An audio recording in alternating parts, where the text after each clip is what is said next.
अस्सलाम वालेकुम नाजरीन, आप देख रहे हैं आईएनए चैनल। मैं हूं शेख अहमद अली। आज की खास बात में हम देखेंगे कई अहम कौमी और बैनुल अक़वामी खबरें।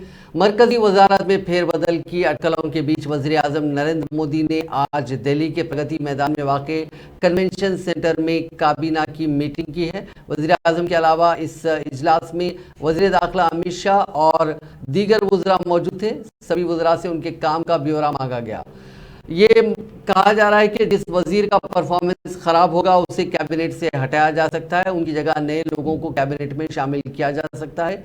बातचीत इस बात की भी है कि 2024 लोकसभा इंतखाबात से पहले बीजेपी एनडीए छोड़ चुके पुराने साथियों को एक बार फिर से एकजुट करने की कोशिश में है। ऐसे में बिहार और महाराष्ट्र के कुछ कायदीन को मोदी हुकूमत में वजीर बनाया जा सकता है। बिहार से नीतीश कुमार और जेडीयू का साथ छोड़ चुके आरसीपी सिंह और उपेंद्र कुशवाहा का नाम चर्चा में है। दोनों पहले भी कैबिनेट में रह चुके हैं। इसके अलावा रामविलास पासवान के बेटे चिराग को भी वजीर बनाने की चर्चा है। महाराष्ट्र में शिवसेना शिंदे ग्रुप और एनसीपी अजीत पवार ग्रुप से भी कुछ चेहरों को मोदी काबीना में जगह मिल सकती है। इसके अलावा पंजाब से एनडीए की पुरानी साथी शिरोमणि अकाली दल और आंध्र प्रदेश से तेलुगुदेशम पार्टी को भी एनडीए में लाने की कोशिश है।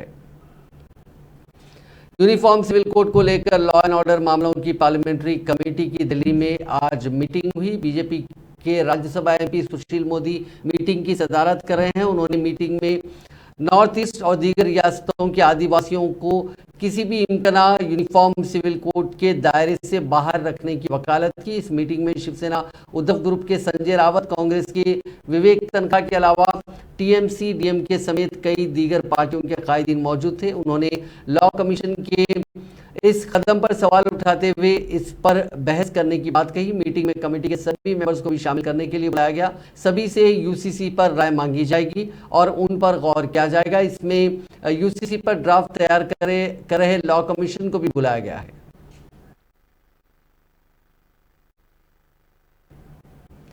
समाजवादी पार्टी के सरबराह और साबिक वजीर अखिलेश यादव, माफ कीजिएगा, साबिक वजीर आला अखिलेश यादव बुनियादी मसाइल से अवाम की तवज्जो हटाने के लिए हुक्मरान जमात पर यकसान सिविल कोड का शगुफा फूंकने का इल्ज़ाम लगाते हुए कहा कि बीजेपी हुकूमत के पास बढ़ती महंगाई, बेरोजगारी और बदउनवानी पर जवाब नहीं है, इसलिए वो यूनिफॉर्म सिविल कोड की बात कर रही है।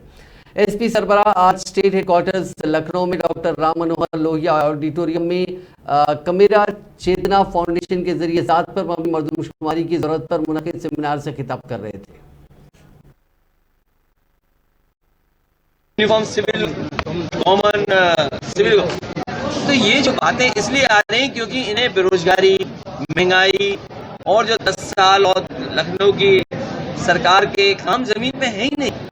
और अगर जमीन पर काम होते तो ऐसे नहीं ना। हमारे लिए कॉमन सबसे बड़ी चीज है संविधान, हमें अधिकार देता है। क्या संविधान नहीं पढ़ा इन्होंने?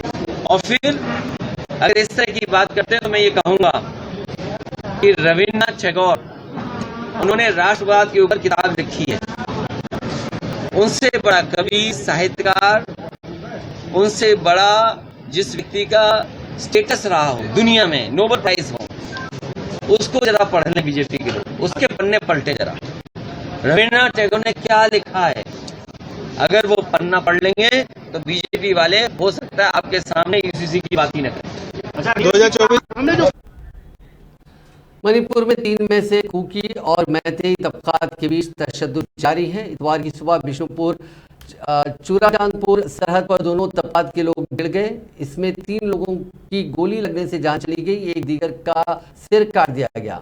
सीएम एन बीरेन सिंह ने कुंभी में आने वाले इस इलाके का दौरा किया। उन्होंने मकामी लोगों को तहफ़्फ़ुज़ देने का वादा किया। इधर पीर के रोज ही कुकी तबके की जानिब से आर्मी प्रोटेक्शन की मांग को लेकर सुप्रीम कोर्ट में सुनवाई हुई। कोर्ट ने मणिपुर हुकूमत से रियासत में इस तशद्दुद को रोकने के लिए उठाए गए कदमों को लेकर 1 हफ्ते के अंदर स्टेटस रिपोर्ट मांगी है। मामले पर अगली सुनवाई 10 जुलाई को होगी। वहीं हुकूमत की जानिब से पेश सॉलिसिटर जनरल तुषार मेहता ने सुप्रीम कोर्ट को बताया कि रियासत में हालात धीरे धीरे सुधर रहे हैं।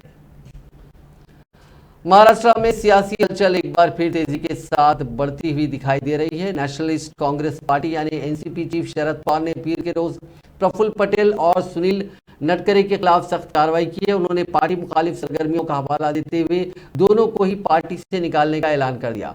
दरअसल गुज़िश्ता रोज एनसीपी से बगावत कर अजीत पवार के साथ प्रफुल्ल पटेल और सुनील नटकरे ने भी एकनाथ शिंदे बीजेपी हुकूमत के साथ हाथ मिलाया था। इस वाकये के बाद एनसीपी चीफ शरद पवार बहुत नाराज हैं और बीजेपी को शदीद तनकीद का निशाना भी बनाया है। साथ ही उन्होंने ये भी कहा था कि गैर जिम्मेदार पार्टी कायदीन के खिलाफ सख्त कार्रवाई की जाएगी। आज उन्होंने बजरिए ट्वीट इस कार्रवाई का ऐलान करते हुए लिखा कि एनसीपी चीफ के तौर पर पार्टी मुखालिफ सरगर्मियों के लिए सुनील नटकरे और प्रफुल्ल पटेल के नाम एनसीपी के मेंबर्स के रजिस्टर से हटाने का हुक्म देता हूं। इससे कबल पीर की सुबह ही एनसीपी ने महाराष्ट्र के नायब वज़ीर आला के तौर पर अजीत पवार की अवरदारी तकरीब में हिस्सा लेने वाले पार्टी के 3 कायदीन नरेंद्र राठौर, विजय देशमुख और शिवाजीराव गार्जे को बर्खास्त करने का ऐलान किया था। महाराष्ट्र में सियासी हलचल के एक दिन बाद अपोजिशन महाविकास अघाड़ी जंगी मोड में है। शिवसेना यूबीटी के एमपी और चीफ तर्जुमान संजय रावत ने पीर को पेशन गोई की कि रियासत को जल्द ही नया वजीर आला मिल जाएगा। मीडिया के नुमाइंदों से बात करते हुए संजय रावत ने कहा कि शिवसेना के सीएम एकनाथ शिंदे के दिन गिने चुने रह गए हैं, जिसका उनकी अली बीजेपी को भी एहसास हो गया है। संजय रावत ने कहा कि वो एक आरजी मेहमान है। शिंदे समेत 16 एमएलए की नाहरी पर स्पीकर का फैसला जल्द आने वाला है। बीजेपी को एहसास हो गया है कि शिंदे ने अपनी अहमियत खो दी है, एनसीपी में फूट पड़ गई है, उसे अपना मौक़िफ़ बचाना है। शिवसेना के रहनुमा ने कहा कि अजीत पवार रिकॉर्ड 5वीं बार नायब वज़ीर आला बने हैं, लेकिन उनका मकसद बड़ा है, सीएम का ओहदा। संजय रावत ने दोहराया कि स्पीकर के फैसले के बाद रियासत में इख्तिदार की तब्दीली होगी और अजीत पवार की डील टॉप पोजीशन के लिए है। रियासत को जल्द ही नया वज़ीर आला मिल जाएगा। महाराष्ट्र का मुख्यमंत्री बदलने जा रहा है। एकनाथ शिंदे के साथ जो 16 विधायक है वो जल्दी ही डिस्क्वालीफाई किए जाएंगे। जो सर्वोच्च न्यायालय का निर्णय है उसके हिसाब से उनको कोई नहीं बचा सकता और इसीलिए अजीत पवार और उनके लोगों को इंडक्ट किया है। तो एकनाथ शिंदे अब कुछ दिनों के मेहमान है, इतना मैं कह सकता हूँ। महाराष्ट्र का महाराष्ट्र में सियासी उठापटक के बाद बिहार में सियासी बयानबाजी तेज हो गई है। सुशील कुमार मोदी का कहना है कि शरद पवार की पार्टी एनसीपी में बगावत अपोजिशन के इत्तेहाद की पटना मीटिंग का अंजाम है। जल्द ही जनता दल यूनाइटेड में भी भगदड़ मचने वाली है। सियासी उठापटक के दावे के पीछे सुशील मोदी ने तर्क भी दिया। उन्होंने कहा कि बिहार में भी बगावत के हालात बन रहे हैं, क्योंकि नीतीश कुमार ने पिछले 17 सालों में कभी भी एमएलए और एमपीज को मिलने का वक्त नहीं दिया। लोगों को साल भर इंतजार करना पड़ता था, अब वो हर एमएलए और एमपी को 30 मिनट दे रहे हैं। जमीन के बदले रेलवे की नौकरी दिलाने के मामले में आज तेजस्वी यादव के खिलाफ सप्लीमेंट्री चार्जशीट फाइल हुई है। ये वही मामला जिसके सारे कागजात जदयू के राष्ट्रीय अध्यक्ष ललन सिंह ने सीबीआई को उपलब्ध कराया था। जब प्रधानमंत्री से मनमोहन सिंह थे उसी समय श्री शरद यादव और श्री ललन सिंह, इन लोगों ने ज्ञापन दिया था कि लालू यादव रेल मंत्री रहते हुए रेलवे की नौकरी के बदले जमीन लिखवा रहे हैं और इस मामले में लालू राबड़ी पहले से चार्जशीटेड है, बेल पर है। और इस मामले में तेजस्वी यादव पर जो आज सप्लीमेंट्री चार्जशीट फाइल हुई है, क्योंकि दिल्ली के अंदर न्यू फ्रेंड्स खोलने का 150 करोड़ का मकान, जिसको एबी एक्सपोर्ट प्राइवेट लिमिटेड के माध्यम से मात्र 4 लाख रुपए में खरीद लिया गया था। ये पूरा मकान 150 करोड़ का इसी रेलवे में नौकरी के बदले जमीन मामले से जुड़ा है और उनके खिलाफ सप्लीमेंट्री चार्जशीट फाइल हुई है। इसका विपक्षी एकता की बैठक से कोई संबंध नहीं है। विपक्षी एकता की बैठक तो अभी हाल में हुई, जबकि ये मामला पिछले 2 वर्षों से चल रहा है।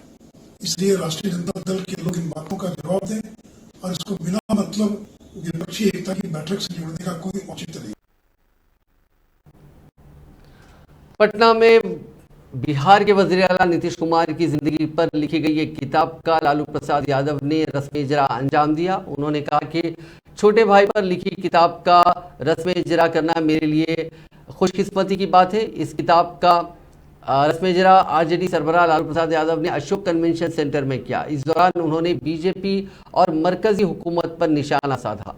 आरजेडी सुप्रीमो ने कहा कि आज आइन खतरे में है। महाराष्ट्र के सियासी उलटफेर पर उन्होंने कहा कि शरद पवार की पार्टी को तोड़ा गया। हमने सुना है कि सब चर्चा कर रहे हैं कि बिहार के एमपीज को तोड़ा जाएगा और एमपी को निकाला जाएगा। बिहार, उन्होंने कहा कि बिहार कहाँ हिलता डुलता है, हम बिहार को हिलने नहीं देंगे, बिहार नहीं हिलेगा, लेकिन बिहार से बीजेपी का सफाया होना तय है।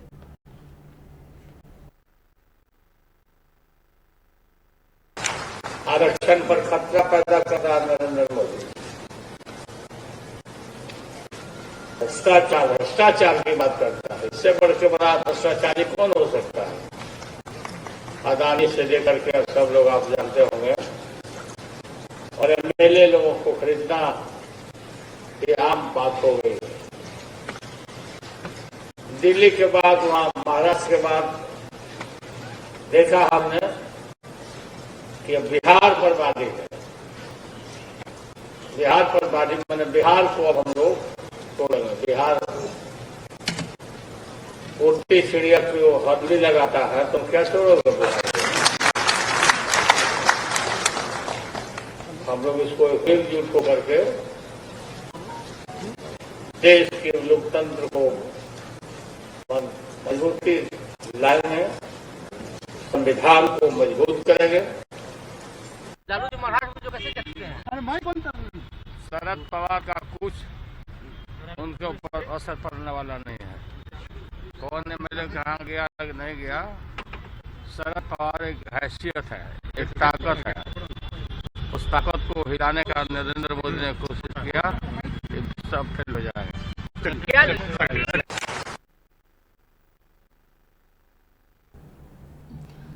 लैंड फॉर जॉब मामले में अब बिहार के नायब वजीर आला तेजस्वी यादव का नाम भी आ गया है। सीबीआई ने दिल्ली के राउज एवेन्यू कोर्ट में नई चार्जशीट दाखिल की है। इसमें लालू और राबड़ी के साथ तेजस्वी यादव को भी मुलजिम बनाया गया है। इस केस में तेजस्वी के अलावा 17 लोग शामिल हैं।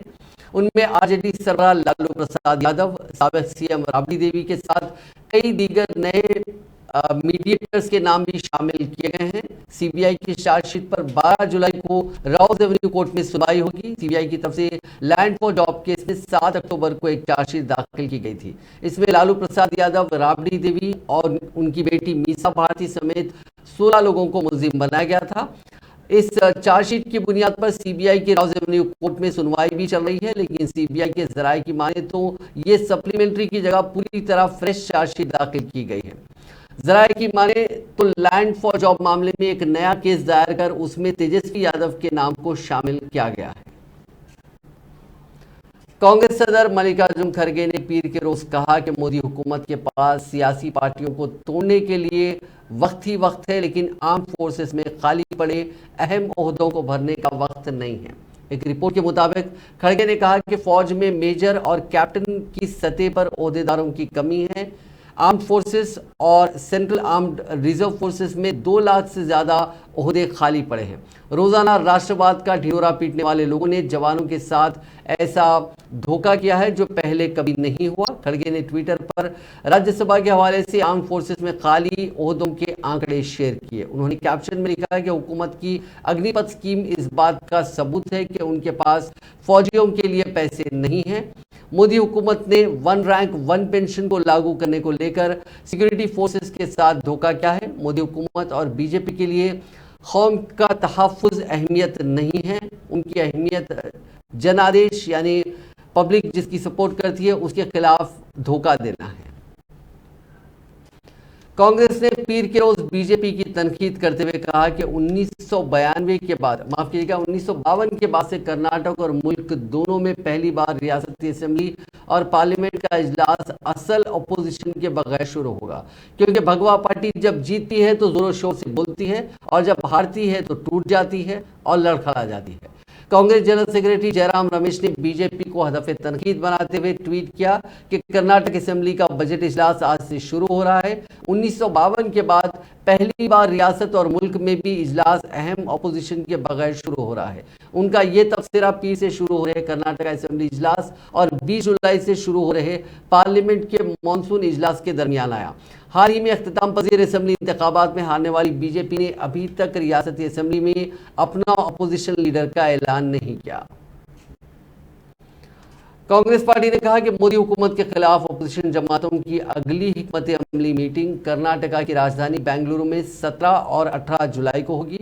ये इत्तला देते हुए कांग्रेस जनरल सेक्रेटरी तंजीम केसी वेणुगोपाल ने पीर को ट्वीट किया कि बिहार की राजधानी पटना में तमाम अपोजिशन जमातों की जबरदस्त कामयाब मीटिंग के बाद अब अगली मीटिंग 17 और 18 जुलाई को बेंगलुरु में होगी। उन्होंने कहा कि हम फासिस्ट और गैर जमहूरी हुकूमतों को शिकस्त देने और मुल्क को आगे ले जाने के लिए एक मजबूत विजन पेश करने के अपने अज़्म को साबित कदम रखेंगे।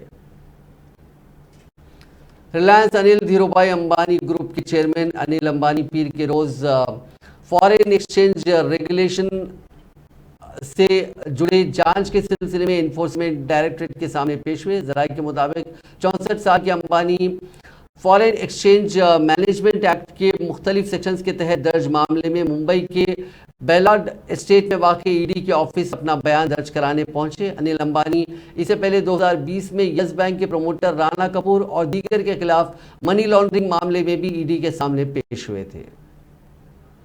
दिल्ली हाईकोर्ट ने एनफोर्समेंट डायरेक्टरेट केस में दिल्ली के साबिक नायब वज़ीर आला मनीष सिसोदिया की जमानत अर्जी खारिज कर दी है। कोर्ट ने विजय नायर, अभिषेक बोयनपल्ली और बिनय बाबू को भी जमानत देने से इनकार कर दिया। जस्टिस दिनेश शर्मा ने मामले की सुनवाई के दौरान कहा कि नायर के खिलाफ संगीन इल्जामात है। मामले में वो मनीष सिसोदिया के सहयोगी थे। ट्रायल कोर्ट के हुक्म में कोई खामी नहीं है जिसने उनकी जमानत पिटीशन खारिज कर दी थी। हरियाणा में जल्द ही कुंवारों को पेंशन मिलेगी। एक जनसंवाद प्रोग्राम के दौरान 60 साल के गैर शादीशुदा बुजुर्ग की मांग पर वजीर आला मनोहर लाल खट्टर ने यह फैसला लिया है। इसका फायदा 45 से 60 साल तक के गैर शादीशुदा मर्दों और औरतों को मिलेगा। पेंशन उन्हीं कुंवारों को मिलेगी जिनकी सालाना आमदनी 1,80,000 से कम होगी।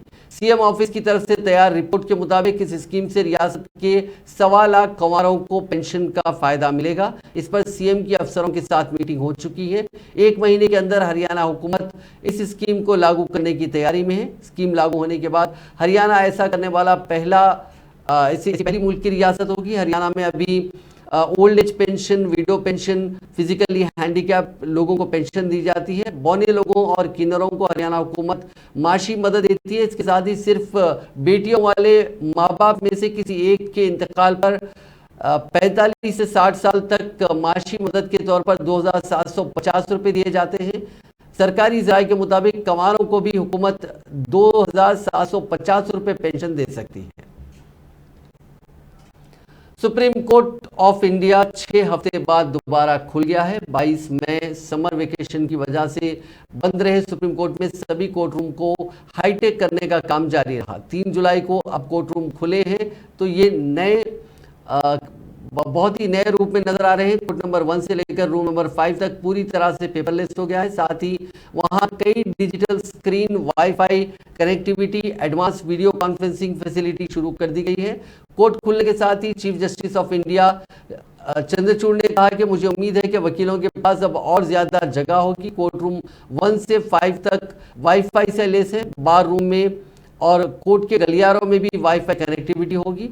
हाईटेक होने से पहले 1950 के दहक की किताबें और दस्तावेज कोर्टरूम में दोनों तरफ रखे जाते थे, जिससे वकीलों के लिए अंदर खड़े होने के लिए बहुत कम जगह बचती थी। हालांकि इन किताबों और कागजात को कोर्टरूम के बाहर ट्रांसफर कर दिया गया। सीजेआई डीवाई चंद्रचूड़ ने यह भी कहा कि सभी कोर्टरूम एक जैसे होंगे, वहां कोई किताबें या कागजात नहीं होंगे, लेकिन इसका मतलब ये नहीं कि हम उन पर भरोसा नहीं करेंगे। गौरतलब है कि फरवरी में वजीर फाइनेंस निर्मला सीतारमण ने मरकजी बजट सेशन में मरकजी बजट 2023 के दौरान ई कोर्ट प्रोजेक्ट के तीसरे मरहले के लिए 7,000 करोड़ रुपए के एलोकेशन का ऐलान किया था। इलेक्शन कमीशन ने इंतखाबी अमल में शफाफियत बढ़ाने के मकसद से पीर को एक पोर्टल शुरू किया, जिस पर सियासी जमातें अपनी माली तफसीलात ऑनलाइन जमा करा सकेंगी। कमीशन ने एक बयान जारी करते हुए कहा कि उसने तमाम सियासी जमातों को लिखा कि वो अब लेन देन और मालियती तफसीलात कमीशन के पोर्टल पर ऑनलाइन जमा करा सकते हैं। कमीशन ने कहा कि सियासी जमातें अपने अतियात यानी डोनेशन, अखराजात और सालाना हिसाबात की रिपोर्ट भी इस पोर्टल पर दाखिल कर सकेंगी। उन्होंने कहा कि इस पोर्टल पर सियासी जमातों के दफ्तर जाकर मालियाती तफसीलात दाखिल कराने से मुताल्लिक मुश्किलात कम होंगी और ऐसी मालूमात दायर करने के लिए एक मियारी और तयशुदा फॉर्मेट भी दस्तियाब होगा। इसके साथ ही इंतखाबी अमल में शफाफियत भी बढ़ेगी। पोर्टल के जरिए रजिस्टर्ड सियासी जमातों के मोबाइल नंबर्स और ईमेल्स पर पैगामात भेजकर उन्हें मुतला किया जाएगा कि वो मुकर्ररा वक्त तक अपनी माली तफसीलात जमा कराएं। कमीशन इस पोर्टल पर तफसीलात दर्ज करने के हवाले से सियासी जमातों के नुमाइंदों के लिए एक तरबियती सेशन का भी एहतमाम करेगा। कमीशन ने कहा कि अगर कोई सियासी जमात माली तफसीलात ऑनलाइन जमा नहीं कराना चाहती तो उसे उसकी तहरीरी वजह बताते हुए मैनुअल तरीके से तफसीलात जमा करानी होगी और साथ में ये मालूमात सीडी या पेन ड्राइव में भी फराहम करनी होगी। कमीशन पोर्टल पर ऑनलाइन दाखिल की गई तमाम तफसीलात को आम करेगा और तफसीलात ऑनलाइन जमा ना करने की वजूहात भी बताएगा। रिलायंस जियो ने 999 रुपए में Jio Bharat 4G feature phone launch किया। कंपनी इसके जरिए ऐसे कस्टमर्स को टारगेट करना चाहती है जो अभी भी 2G फोन का इस्तेमाल कर रहे हैं। कंपनी ने कहा कि पहले 10 लाख जियो भारत फोन के लिए बीटा ट्रायल 7 जुलाई से शुरू होगा। इस फोन के लिए कंपनी ने 123 रुपए का टैरिफ प्लान भी पेश किया। इसमें 14 GB डेटा मिलेगा जो 28 दिनों तक चलेगा, यानी 0.5 GB हर दिन। इसके अलावा अनलिमिटेड कॉल्स की सहूलत भी इस प्लान में मिलेगी। यूजर्स फोन के जरिए UPI पेमेंट कर सकेंगे और जियो सिनेमा और जियो सावन जैसे एंटरटेनमेंट ऐप्स का भी इस्तेमाल कर सकेंगे।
पाकिस्तान में एक्सप्रेस वे पर टिकटॉक के लिए वीडियो बनाना 2 लड़कों के लिए बेहद खतरनाक साबित हुआ। इन लड़कों को पीछे से आ रही एक तेज रफ्तार कार ने टक्कर मारी। दोनों लड़के हॉस्पिटल में एडमिट हैं। इनमें से एक लड़के को कई फ्रैक्चर हुए हैं और उसकी हालत तशवीशनाक बताई गई है। पुलिस ने मामले की जांच शुरू कर दी है। पाकिस्तान में टिकटॉक के लिए वीडियो बनाने का क्रेज काफ़ी ज़्यादा है। हफ्ते को वहाँ के कराची लाहौरी एक्सप्रेस वे पर 2 लड़के टिकटॉक पर अपलोड करने के लिए वीडियो बना रहे थे। ये दोनों वीडियो बनाने में मशगूल थे। इसी दौरान पीछे से एक तेज़ रफ्तार कार आई और दोनों लड़कों को टक्कर मार दी। ये वाकया उनके ही मोबाइल फ़ोन में कैद हो गया जिससे ये वीडियो बना रहे थे। एक रिपोर्ट के मुताबिक कराची एक्सप्रेस वे पर हुए इस वाक़े का वीडियो अब सामने आया है और ये सोशल मीडिया पर काफ़ी वायरल हो रहा है। इसके बाद से लोग इसे ख़तरनाक शो करार दे रहे हैं। कुछ लोगों का ये भी कहना है कि लड़के एक्सप्रेस वे के किनारे पर थे, ऐसे में गलती कार चलाने वाले की है। इसराइल और फिलिस्तीन के बीच कई दिनों से जारी तनाव पीर के रोज खतरनाक हो गया। इजरायली एयरफोर्स ने फिलिस्तीन के कब्जे वाले वेस्ट बैंक इलाके के जेनिन शहर पर एयर स्ट्राइक की। इसमें 8 फिलिस्तीनी मारे गए। हमले के बाद इजरायली ग्राउंड फोर्स भी ऑपरेशन में शामिल हुई। इस दौरान 20 फिलिस्तीनियों को गिरफ्तार किया गया। यह ऑपरेशन जारी है। इस बीच फिलिस्तीन के तंजीमों ने इसराइल को तबाह करने की धमकी दी है। दूसरी तरफ इसराइल ने कहा कि जेनिन में मौजूद रिफ्यूजी कैंप्स का इस्तेमाल दहशतगर्दों को छुपाने के लिए और हथियार रखने के लिए हो रहा था। इसराइल ने उनकी तस्वीरें भी जारी की। फ्रांस में 17 साल के लड़के की पुलिस के हाथों मौत होने के बाद शुरू हुआ तशद्दुद लगातार जारी है। फ्रांस की मीडिया के मुताबिक पुलिस ने इतवार के रोज 49 लोगों को गिरफ्तार किया। इससे पहले इतवार के रोज 719 और जुमे के रोज 1300 लोगों को गिरफ्तार किया गया था। फ्रांस में अब तक 3000 से ज्यादा लोगों को हिरासत में लिया जा चुका है। पेरिस पुलिस चीफ ने कहा कि अभी ये कहना जल्दबाजी होगी कि दंगे खत्म हो गए, नुकसान कम हुआ है, लेकिन हम आगे भी पूरा एहतियात बरतेंगे। पुलिस की गोली से मारे गए नाहे नाहल की दादी ने इतवार को लोगों से दंगा ना करने की अपील की। उन्होंने कहा कि दंगे बंद करो, चीज़ों को बर्बाद करना बंद करो, खिड़कियों को मत तोड़ो, स्कूलों पर हमले मत करो, हम चाहते हैं कि चीज़ें ठीक हो जाएं। उनकी अपील के बाद तशद्दुद में कमी देखी गई। 27 जून को फ्रांस की दारुल हुकूमत पेरिस के सब अर्बन एरिया नेनतेरे में 2 पुलिस अफसरों ने एक कार को रोका। बहस के दौरान पुलिस अफसर ने गाड़ी चला रहे 17 साल के नाहल के सिर में गोली मार दी। गोली लगने से निहाल की मौत हो गई थी। इसके बाद मुल्क में तशद्दुद भड़क गया, जो अब तक जारी है। फ्रांस में दंगों के चलते हिरासत में लिए गए ज्यादातर नाबालिग लड़के हैं। फ्रांस के वज़ीर दाखिला गेराल्ड डरमेनिन ने बताया कि हिरासत में लिए गए 2000 से ज्यादा लड़कों की औसत उम्र 17 साल है। तशद्दुद में 50 से ज्यादा सिक्योरिटी एहलकार जख्मी हो चुके हैं। दंगाइयों ने 26 पुलिस स्टेशन समेत 74 बिल्डिंग्स को नुकसान पहुंचाया। 577 से ज्यादा गाड़ियों को आग के हवाले किया जा चुका है।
स्वीडन में ईद उल अजहा के दिन एक शख्स ने कुरान पाक की कॉपी जलाई थी, जिस पर पूरी दुनिया में हलचल मची हुई है। मस्जिद के बाहर कुरान जलाए जाने के वाक़े के बाद से ही सभी इस्लामी ममालिक समेत यूरोप से अमेरिका तक ने अपनी नाराजगी जाहिर की। इस सिलसिले में 57 इस्लामी ममालिक की तंजीम organisation of Islamic cooperation OIC ने एक इमरजेंसी मीटिंग की और बैनुल अक़वामी तबके को सख्त पैगाम जारी किया। OIC की ये मीटिंग 2 जुलाई को हुई। एग्जीक्यूटिव कमेटी की ये meeting OIC general secretary HE Hussein Brahim Taha ने तलब की थी। मीटिंग सऊदी अरब के जिद्दा में की गई, जिसमें तंजीम के जनरल सेक्रेटरी की तरफ से कहा गया कि ईद उल अजहा के पहले दिन जब तमाम मुसलमान ईद मना रहे थे, ऐसे वक्त कुरान नजर आतिश किए जाने का वाकया बहुत ही अफसोसनाक है। स्वीडन की राजधानी स्टॉकहोम में सेंट्रल मस्जिद के बाहर पेश आए इस वाक़े को OIC जनरल सेक्रेटरी ने इंतहाई नफरत आमेज करार दिया। मीटिंग में OIC जनरल सेक्रेटरी ने कहा कि कुरान की कॉपी जलाना और पैगंबर मोहम्मद सल्लल्लाहु अलैहि वसल्लम की हत्या की इज्जती करना इस्लामोफोबिया का कोई मामूली वाक़या नहीं है। इसीलिए हमें मुकम्मल बैनुल अक़वामी तबके को इंटरनेशनल लॉ की बार बार याद दिलानी चाहिए ताकि मजहबी नफरत के माहौल को रोका जा सके। OIC का यह बयान बहुत अहम तस्वुर किया जा रहा है क्योंकि इस तंजीम में 57 इस्लामी ममालिक शामिल हैं। ये दुनिया का सबसे बड़ा बाअसर इस्लामी तंजीम भी तस्वुर किया जाता है। इसमें सऊदी अरब, ईरान, तुर्की, अफगानिस्तान, शाम, इराक, ओमान, पाकिस्तान और कुवैत जैसे ममालिक शामिल हैं।